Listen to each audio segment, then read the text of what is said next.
voilà léegi ñu ñëw def ci rubrique emploi.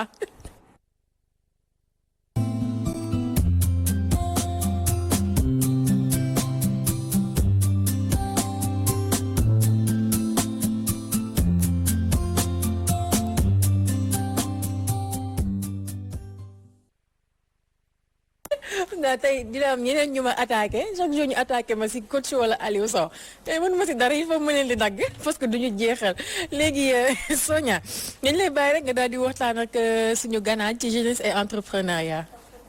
comme ni nga ko waxee donc tey dañuy waxtaanee li nga xamante ni moom moo di jeunesse et entrepreneuriat parce que dañuy gis souvent suñu président de la république ça à chaque fois suy jël li nga xamante ni moom moo di parole par rapport ak liggéeyu xale yi li muy gën di prôné mooy li nga xamante ni moo di auto emploi juste pour dire aux jeunes que dañu war a góorgóorlu di créer seen bopp ay entreprise donc loolu sax mooy tax sama première question Brice mooy est-ce que il est facile d'entreprendre en Afrique au Sénégal, autant pour moi. Mais dans le monde entier, entreprendre est difficile. Entreprendre, lu metti la et c'est partout dans le monde. Maintenant, dans nos États, conditions yi day gën a compliquées, c'est vrai.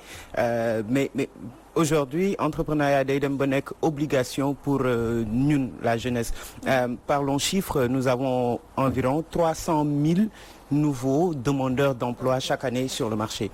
Les conditions aujourd'hui yi ñu am au Sénégal pour mën a joxe de l'emploi limite le nombre à 30 000 personnes la ñu mën a jox emploi par donc du coup on a 270 000 personnes qui risquent de se retrouver au chômage donc qui n'auront pas de revenus mais 270 000 personnes yooyu noonu fan lañ leen mën a retrouver ce sont ceux qu'on retrouve dans la Méditerranée, ce sont ceux qu'on retrouve souvent dans les prisons parce qu'ils ont commis des délits comme agression wala yooyu noonu ce sont ceux ñi nga xamante ni si la ñuy fekk ci biir kër yi ñu toog du ñu am lu ñu def et donc il faut obligatoirement une solution pour au moins ces 270 000 personnes là et je dis 270 000 par an mooy année prochaine encore day am yeneen 270 000 yi si yokk donc dañuy nekk si benn tourbillon bu ñu dul mën c'est là où l'entrepreneuriat peut être assez utile mais n'est pas forcément d'ailleurs la seule solution qui puisse être prônée pour régler, pour résorber ce gap-là créé par le chômage.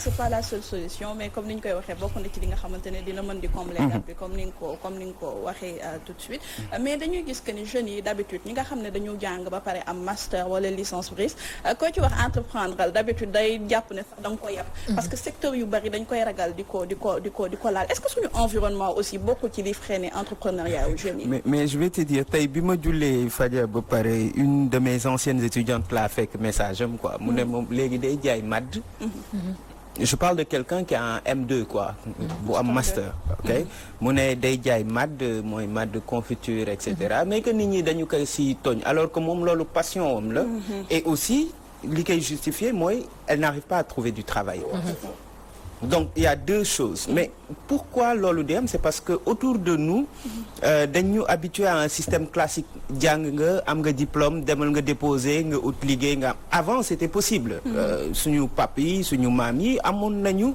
opportunité wu am liggéey facilement mais nous dans notre époque la tendance a été totalement renversée aujourd'hui demande d'emploi bi dafa ëpp torop offre d'emploi bi donc on n'a pas le choix su fekkee nag en tant que jeune dañu bëgg topp la logique sociétale là qui nous dit non utal liggéey soo amul nga toog nga xaar ba à 30 ans 35 ans on va se retrouver chez nos parents takk jabar ñëw andi teg ñu yoral ñu ko wala et cetera c'est ça qui va donc il faut qu'on se détermine qu'on puisse prendre cette indépendance-là par rapport à l'environnement social entreprendre sans bañ a xeeb dara que ce soit si tool bi que ce soit jaay ataaya jaay madd comme le fait cette fille dont je parlais tout à l'heure wala dans d'autres domaines parfaitement donc comme ni nga ko waxee tout de suite wax nga ci passion ñu ci bari dañuy faral di wax que ni pour réussir sa entrepreneuriat il faut toujours domaine bi ngay def ce choix mu nekk vraiment loo xam ne da nga ko bëgg est-ce que da ngay confirmer la mais je confirme parce que loo bëggul tamit yaakaaruma ni nga ci mën a génn parce que tey mën nga nekk même ci entreprise vous ce que vous faites là en tant que journaliste en tant qu'animateur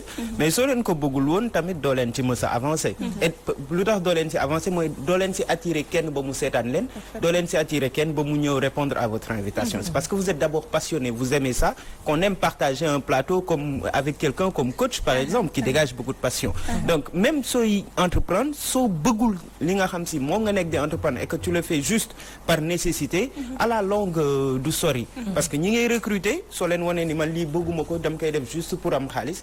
excuse-moi de l'image takk jabar bëggoo ko mais juste parce que da nga war a takk jabar du sëy buy sori quoi. parfaitement du sëy buy sori mais aussi prise bu ñu waxee entrepreneuriat wax benn domaine boo xamante ni daf ci am solo bu baax muy wàllum koom.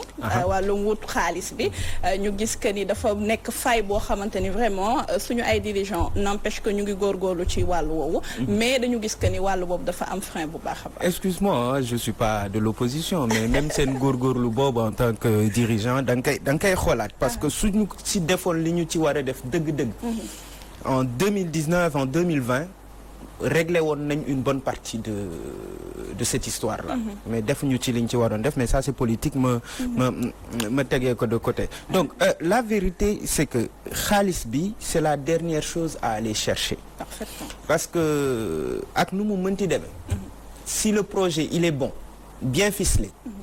ñu lire le document bi nga ko bind. mu leer ñu ni lii c'est rentable.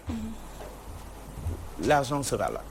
Est-ce que da nga koy jëli dans les banques ça va être extrêmement difficile parce que amoo garantie bi. mais il y a le réseau. c'est pourquoi aujourd'hui quand je parle à mes amis les étudiants dama leen ne carrément votre première source de financement. c'est le réseau. kan laa xam kan moo xam kan. Malheureusement, c'est comme ça que ça doit marcher. Et l'autre élément aussi pour financer son projet, c'est l'épargne. Nous n'avons pas cette culture malheureusement au Sénégal. 100 francs bi ngay denc da nga ko xeeb. Man j'ai 2 petits pots là dans ma chambre keroog maa ngi koy compter xaw ma ndax gis nga ko sama statut WhatsApp. Ça me fait 18 000 francs et quelques déjà de pièces que j'ai gardées. Tout de suite dans ma tête c'est lii su ma tee 30 000 francs quel petit projet je peux faire. Donc ce sont des exemples. Donc épargner, utiliser le réseau, faire appel aussi aux bénévoles, comme on les appelle, les business angels. Donc, il y a des gens qui sont là, yor nañu xaalis, pour eux, investir dans un projet, c'est une forme d'épargne. Au lieu ñu yóbbu xaalis bi ci banque bi damay ñëw jënd jox coach. ne ko bon 100 millions nga soxla woon. je te donne les 100 millions en retour j'attends de toi 102 millions. à la fin de l'année ou bien d'ici 5 ans etc. c'est une forme de financement aussi qui existe. mais ça se bâtit sur le réseau. il faut qu'on aille chercher les bonnes personnes connaître les bonnes personnes pas juste Cristiano Ronaldo et Messi qui sont de l'autre côté du globe. c'est important Fatka. voilà man je pense que fi ma bëggoon intervenir sax moom la daal di la léegi nii. muy côté xam nga entrepreneuriat dafa laaj li nga xamante ni moo di xaalis.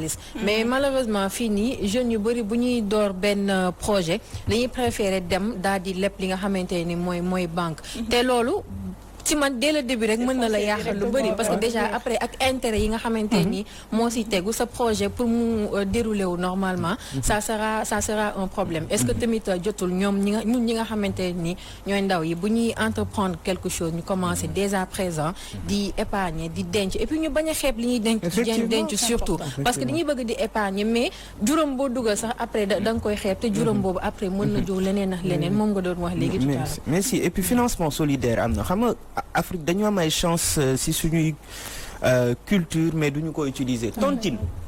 tontine bi jigéen yi di def. mais c'est une source de financement de son projet. à la base loolu la. am naa projet ma bokk tontine bis bu ma teggiwee ma def financement. à la base mais maintenant c'est juste pour xew on est d'accord donc entre amis on est 5 amis on se dit chaque fin du mois on va mettre 10 000 francs wala 50 000 francs de côté kenn jël.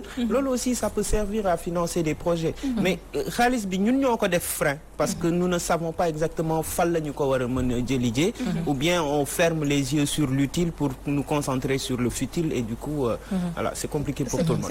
ci loolu sax Ibrahima wax nga ko léegi côté tontine yi gis nañ aussi léegi que jeunesse bi bëgg nañ di denc ba tax na tontine bu ñu gis rek dañ ci daal di dugg léegi tontine yi dafa rax ay forme arnaque yoo xamante ni dafa jéggi dayoo jeunesse bi ñu ngi ciy dund lu métti. est-ce que aussi foofu doo leen lancer un petit message ñuy bàyyi xel ci façon tontine yi ñuy dugg. mais bien sûr parce que son tontine ñan ñoo ko daan séq ay nit yu xamante yu bokk koñ ñoo xamante ni si maag Sonia mënuñu bokk koñ bokk tontine mu may rëcc mais su fekkee yow xaw ma la mësuma la gis dégg naa yaa ngi posté sur internet benn tontine rek ma ñëw bokk nga nax ma day yomb tontine à la base pour socialisation la soo fàttali ko suñu daan def jouru tegg bi sax parce que moi je voyais ça à Grand Dakar day mel na xew bu ndaw togg bu tuuti lekk waxtaan def tirage bi kan mooy teggi loolu mën na nekk tontine mais coach mi ngi ba Allemagne nee na dafa créer tontine man je suis à Dakar ma dem bokk ci tontine bi parce que dégg naa li ñuy teggi dafa bëri suñu ma naxee quelque part je l'ai cherché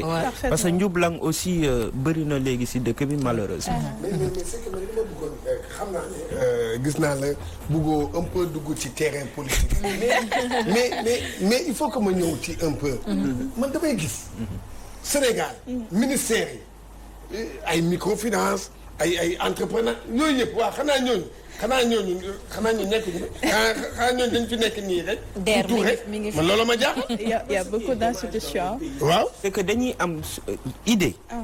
idée kenn daxalewuñ ko pour moi la délégation à l'entrepreneuriat rapide c'est magnifique. mais su ma toogee ba période électorale ñu ne ma ay nit dañuy jot xaalis de la DER. juste pour voter un candidat, là je me dis on est en train de fausser l'objectif de la chose. Il y a autre chose, Prodac, les DAC qui sont, mais ce sont d'excellentes idées. Mais fan lay mujjee mooy problème. Est-ce que ñi ko mérité ñoo koy jël wala ñi nga xam si ñoo bokk ci benn parti politique. Les militants. Tant que nous serons dans cette culture, dans cette partisanerie là, duñu ci mës a génne nit ñi. Parce que régler le problème de 2-3 personnes yu bokk ci parti politique alors que tu as 100 personnes yu bokkul ci benn parti politique, tu ne fais qu'aggraver le problème. Donc c'est ça. Sinon il y a de belles idées. Et juste pour confirmer, ñu ci bari ci institution yooyu dañuy gis que ni duñu am durée bu dugg. Alors bu ñu ñëwee ci contexte bi ñu toll actuellement presque muy la Covid, dañu gis que ni jeunes yu ci bari ñi nga xamante ni dañoo entreprendre wala ñu leboon et cetera actuellement dañu am la peur au ventre. Léegi actuellement ñooñu ban conseil nga leen mën a jox? Non ñoo yee ñu tiit nag parce que c'est un contexte qui va vraiment rendre les choses beaucoup plus difficiles. Man personnellement gis naa si ñoo xamante ni si dañuy obligé ñu tëj.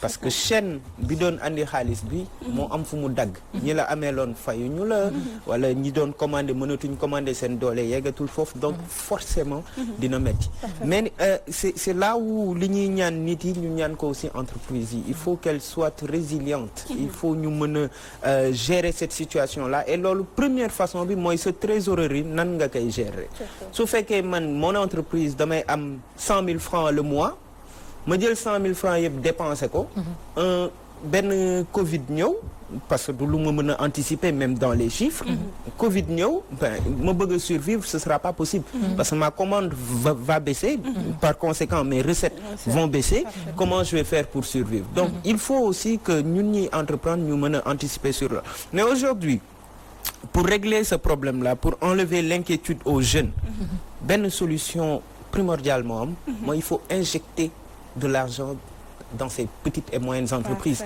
Et ça, c'est l'État qui le fait en augmentant la hausse, en haussant plutôt la commande publique. li ma doon jënd ci meuble en Turquie et en France mais naa ko bàyyi jënd ko chez l'entrepreneur là qui est au Sénégal jënd ci moom meuble bi je mets de l'argent dans sa boîte et lui il fait tourner et su tourner ci kenn dina mën a tourner ci ñu bëri c'est ça malheureusement est-ce que l'État le fera c'est une bonne question. D'accord donc muy lu am solo je pense que waxtaan bi am na solo bu baax bon waxtu bi jeexagul sax mën nañ continuer dama amoon juste aussi beneen affaire mu ko bëggoon a laaj li sax sama yëf yi bopp la dafa am lu ma dal ci coach Cheikh Aliou Sow alors Brice tey jii nga bàyyi ma daal di yëgali li may wax tey jii nii jeunes yu bëri bu ñuy entreprendre aussi bokk na ci seen problème xam nga ndeysaan Sonia fii Sénégal dañoo bëgg leble dès le début da ngay taxawal sa benn projet bu dee ci wàllum commerce lu ni mel nga commencer rek daal di leble juste peut-être pour te débarrasser de li nga xamante ni mooy sa marchandise comme ni ma ko defee ak coach Cheikh Aliou Sow ma lebal leen fayuñu ma sama yëf yi daal di mujj taxaw loolu ban conseil ngay jox jeunes yooyu nga xamante ni commencer rek daal di bëgg commencer di lebal nit ñi est-ce que c'est conseillé loolu noonu. gis nga une entreprise elle ne se gère pas par des émotions. il faut être très lucide très froid pour gérer une entreprise. am naa xarit d'accord coach sama xarit la. mais su sama entreprise daanoo man maa yàqule ak sama njaboot. donc coach je l'aime beaucoup. mais su ma lebee. te man mënuma ko lebal. parce que du ma arrangé dëgg-dëgg du ma ko lebal. et c'est ça il faut très et gis nga malheureusement Sénégal da ngay créer sa entreprise ñi la war a njëkk jàppali mooy ñi la wër. mais ñoom ñoo koy daaneel parce que ñoom ñooy leb. te duñu la fay. mais sur ce plan-là encore une fois il faut être très manager. être très froid très lucide mënuma la lebal parce que arrangé wu ma. c'est pas contre toi ah merewuma la jëppiwuma la on n'a aucun problème mais dëgg-dëgg mënuma la lebal parce que sinon mon entreprise va tomber donc il faut être très strict maintenant su fekkee leer na ma ni coach mi xam naa probité morale am dina ma fay te man tamit bëgg naa produit bi jóge sama loxo mais dinaa wax ak coach ne ko dama la koy lebal mais à tel délai bëgg naa tamit nga fay ma délai bi su jotee mën nañu am une prolongation maximum d'une semaine 2 semaines mais ngir yàlla fay ma ko aussi parce que voilà sinon il faut aussi choisir son entourage quand on veut entreprendre. D'accord. Il faut pas refuser d'être seul. nag ma fay li nga ma amee Sonia. muy lu am solo je pense que waxtu bi mu ngi ñuy xaw a xoj. juste rek avant ñuy terminer nga wax ñu quelques qualités yoo xamante ne entrepreneur war na ko am. et si possible ñu brosser un tout petit peu le business plan bi nga xam ne xale yi war nañ di ko am souvent pour seen ay projets. Je commence par le business plan. Business plan en français mooy plan d'affaires mooy sa affaire yow naka lay demee. day am plusieurs parties am na partie juridique mooy yow sa société ban forme juridique lay am forme juridique boobu lan moo ko régir ça va très loin. am na partie commerciale mooy li ngay produire wala li ngay jaay naka ngay def ba mu intéresser nit ñi ba nit ñi jënd ko. am na partie financière man moo may gën a intéressé mooy sa entreprise naka lay fonctionner sur les 5 ans ba mu leer ma ni mën na am profitabilité pas seulement rentabilité mooy récupérer l'investissement mais profitabilité mooy faire du bénéfice ça c'est beaucoup de calcul xam naa une autre fois dinañ ci mën a truc voilà maintenant pour les qualités d'un entrepreneur il faut être déjà lucide il faut être très lucide xam nga koo xamante ni si day tiit pour man nekk entrepreneur day métti ci moom parce que Covid-19 bi nii ku mu fekk ngay tiit sa entreprise dina dal il faut nga ñeme ko mais il faut que tu sois très lucide il faut que tu sois très organisé aussi très organisé mooy xam exactement à quel moment je dois faire quoi et ne pas se disperser chercher le savoir c'est extrêmement important pour l'entrepreneur parce que dafa am benn élément crucial buy dugg léegi ci entrepreneuriat mooy innovation savoir apporter du neuf